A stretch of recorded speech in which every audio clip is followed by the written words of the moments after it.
రాజమహేంద్రవరం నగరపాలక సంస్థకు ఎన్నికల నిర్వహణ విషయంలో రాష్ట్ర ప్రభుత్వం సానుకూలంగా స్పందించకపోతే కార్పొరేషన్ కార్యాలయాల వద్ద ఆమరణ నిరాహార దీక్ష చేపట్టడానికి సిద్ధమని జిల్లా కాంగ్రెస్ కమిటీ అధ్యక్షుడు టీకే విశ్వేశ్వరరెడ్డి స్పష్టం చేశారు.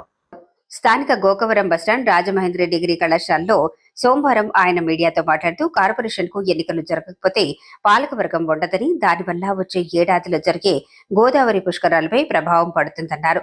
ఇప్పుడు నూతనంగా వచ్చిన కలెక్టర్, కమిషనర్లకు నగరంపై అంతగా అవగాహన లేకపోవడం వల్ల సరియైన విధంగా పాలన సాగటం లేదన్నారు. గ్రామాల విలీనం పేరుతో కార్పొరేషన్ కు ఎన్నికలు జరపకుండా తాత్సారం చేయటం వల్ల కేంద్ర ప్రభుత్వం నుంచి నిధులు విడుదల అయ్యే అవకాశం ఉండదన్నారు.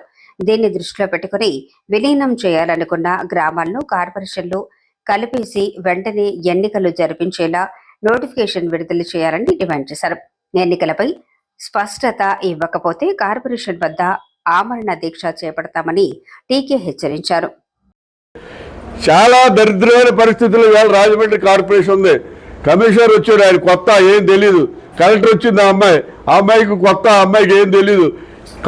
మనకి ఈ పుష్కరాలు సవ్యంగా జరగాలంటే సీనియర్ ఉన్నటువంటి అనుభవం ఉన్నటువంటి వాళ్ళు కార్పొరేటర్లుగా రావాల్సిన ఆవశ్యకత ఎంతైనా ఉంది. కాబట్టి తక్షణం జరిపించండి. కనీసం జనవరి, ఫిబ్రవరిలో స్థానిక బాడీలు సంస్థల ఎన్నికలు జరిపిస్తున్నామని చెప్పి మీరు చెప్తున్నారు. ఆ జనవరి, ఫిబ్రవరిలో అన్న స్థానిక సంస్థలు అంటే పంచాయతీలు, ఎంపీటీసీ, జడ్పీటీసీ ఎన్నికలతో పాటు ఈ కార్పొరేషన్ ఎన్నికలు కూడా జరిపించమని చెప్పి కోరుతున్నాం.